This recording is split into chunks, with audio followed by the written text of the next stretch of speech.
विद्यार्थ्यांनो सप्रे नमस्कार. लक्षात घ्या, ठाणे DCC बँक म्हणजेच काय, जिल्हा मध्यवर्ती सहकारी बँक याची जी एक्झाम आहे ती 6 ते 8 ऑक्टोबर दरम्यान होणार आहेत. आणि जो तुमचा अभ्यासक्रम आहे त्यातील महत्त्वपूर्ण टॉपिक कृषी आणि ग्रामीण अर्थव्यवस्था यावर आधारित आज आपण प्रश्न बघणार आहोत. व्हिडिओ काळजीपूर्वक बघा, नक्की तुम्हाला हेल्प होईल. तर पहिला प्रश्न आहे, राष्ट्रीय बियाणे महामंडळाचे मुख्यालय कुठे आहे? आपण व्हिडिओला पॉज करून ऑप्शन रीड करायचे. मी तुम्हाला प्रश्न आणि उत्तर लगेचच सांगेल. तर याचं योग्य उत्तर आहे ऑप्शन क्रमांक ए, नवी दिल्ली या ठिकाणी. पुढील प्रश्न, हरित क्रांती भारतात कोणत्या वर्षी सुरू झाली? तर हरित क्रांती कधी सुरू झाली? बेसिक प्रश्न आहे, परीक्षेत विचारला जातो. तर याचा राईट आन्सर आहे ऑप्शन बी, 1965 हरित क्रांती सुरू झाली. यानंतर पुढील प्रश्न, राष्ट्रीय कृषी ग्रामीण विकास बँक नाबार्ड कधी स्थापन झाली?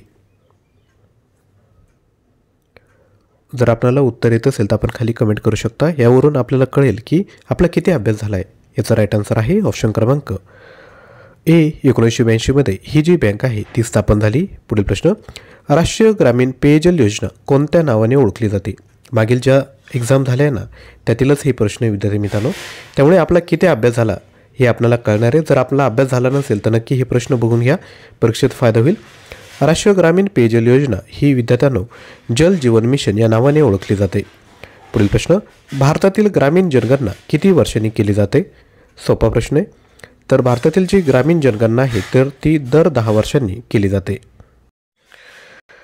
तसेच लक्षात घ्या, जिल्हा मध्यवर्ती बँक याकरिता आता तुमचा जर अभ्यास झाला नसेल आणि जर तुम्हाला मोजून 4 ते 5 तासामध्ये रीड करण्यासाठी मटेरियल आपल्याला हवं असेल तर आपल्याकडे तुमच्यासाठी निवडक असे 2000 प्रश्न आपण साईडला टाकले. 61 ऑनलाईन टेस्ट तयार केल्या आहेत. प्राईज आहे 249 रुपये. यामध्ये तुम्हाला काय काय भेटेल? TCS बँकेच्या मागील प्रश्नपत्रिका, कृषीविषयक ज्ञान व महाराष्ट्राची ग्रामीण अर्थव्यवस्था यावर प्रश्न, अर्थव्यवस्था प्रश्न, माहिती व तंत्रज्ञान प्रश्न, बँकिंग अवेअरनेस व सहकार प्रश्न, वरील सर्व टॉपिकवर ऑनलाईन टेस्ट आणि चालू घडामोडी 2025 मधील ऑनलाईन टेस्ट तुम्हाला भेटेल. याची जी प्राईज आहे ती आहे 249 रुपये. हा कोर्स परचेस करण्याकरिता तुम्हाला ज्ञानवंदन एज्युकेटर ॲप डाउनलोड करावं लागेल. लिंक डिस्क्रिप्शन बॉक्समध्ये दिली आहे. अधिकच्या माहितीसाठी तुम्ही 93 56 25 60 34 व्हॉट्सअप करू शकता. जर आपल्याला संपूर्ण मटेरियल हवं असेल तर आपल्याकडे 19,000 प्लस प्रश्न आहेत. प्राईज आहे 499 रुपये. यामध्ये तुम्हाला 300+ ऑनलाईन टेस्ट भेटेल. हा पॅक आहे 499चा. यामध्ये तुम्हाला सामान्य ज्ञान, चालू घडामोडी, मराठी व्याकरण, कृषीविषयक ज्ञान व ग्रामीण अर्थव्यवस्था, संगणक ज्ञान, अंकगणित बुद्धिमत्ता, अर्थशास्त्र, मागील प्रश्नपत्रिका तसेच इंग्लिश ग्रामर हे सर्व आम्ही तुम्हाला देत आहोत. यापैकी कोणतं मटेरियल परचेस करायचं हा डिसिजन तुमचा आहे. व्हिडिओला सुरुवात करूया. यानंतर पुढील प्रश्न, भारतात पिकवल्या जाणाऱ्या तेल बियांपैकी सर्वाधिक कोणते पीक आहे? तर लक्षात घ्या, सर्वाधिक जे पीक आहे ते आहे ऑप्शन क्रमांक बी, शेंगदाणा. यानंतर पुढील प्रश्न, प्रधानमंत्री ग्राम सडक योजना कोणत्या वर्षी सुरू झाली? तर प्रधानमंत्री ग्राम सडक योजना ही 2000 साली सुरू झाली. आणि जे तुम्ही मटेरियल घेणार त्यामध्ये तुम्हाला असेच प्रश्न बघायला भेटणार आहे. प्रश्न आणि उत्तर लगेचच दिले म्हणजे कमी वेळात तुमची रिव्हिजन होऊन जाईल. सोबत ऑनलाईन टेस्ट प्रत्येक टॉपिकवर प्रोव्हाइड केला आहे. फायदा काय होईल? तो टॉपिक आपला किती पक्का आहे हे तुम्हाला त्यातून कळेल. यानंतर पुढे बघूयात, राष्ट्रीय अन्न सुरक्षा मिशन प्रामुख्याने कोणत्या पिकांवर लक्ष केंद्रित करते? तर कोणत्या पिकावर केंद्रित करते? तर ऑप्शन क्रमांक बी, गहू, तांदूळ आणि डाळी यावर लक्ष केंद्रित करते. पुढील प्रश्न, निळ्या क्रांतीसाठी प्रामुख्याने कोणती योजना आहे? तर निळ्या क्रांतीसाठी प्रामुख्याने जी योजना आहे ती आहे ऑप्शन क्रमांक ए, मत्स्य संपदा योजना.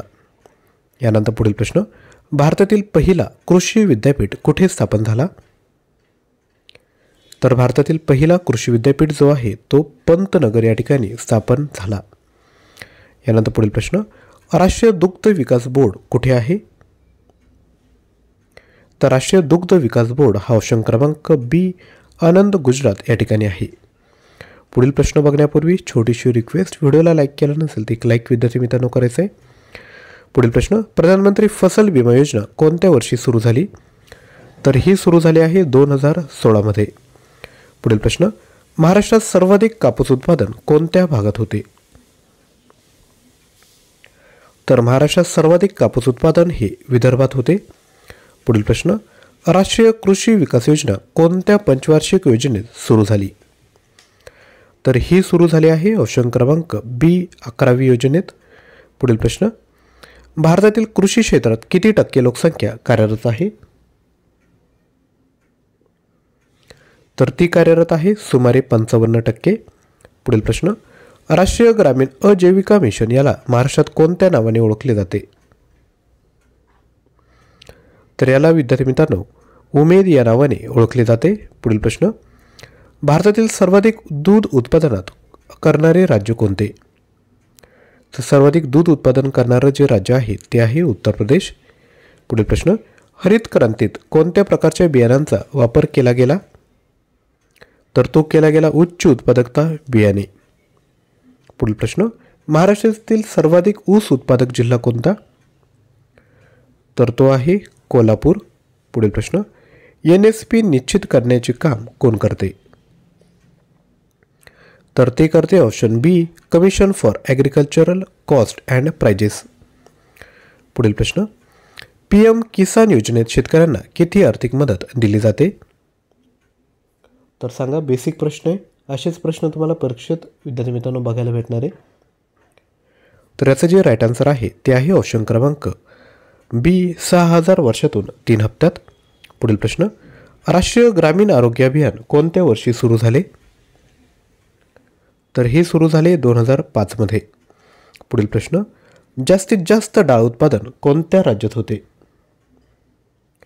तर हे होते ऑप्शन ए मध्य प्रदेश या ठिकाणी. पुढील प्रश्न, कृषी सहकारी कायदा भारतात कधी लागू झाला? तर तो लागू झाला 1904 मध्ये. पुढील प्रश्न, ग्रामीण बँकांचे उद्दिष्ट काय आहे? तर ग्रामीण बँकांचं जे उद्दिष्ट आहे ते आहे ग्रामीण शेती व व्यवसायिकांना कर्ज. विद्यार्थ्यांनो, अजून असेच टॉपिक जर आपल्याला हवे असेल तर आपण खाली कमेंट करू शकता.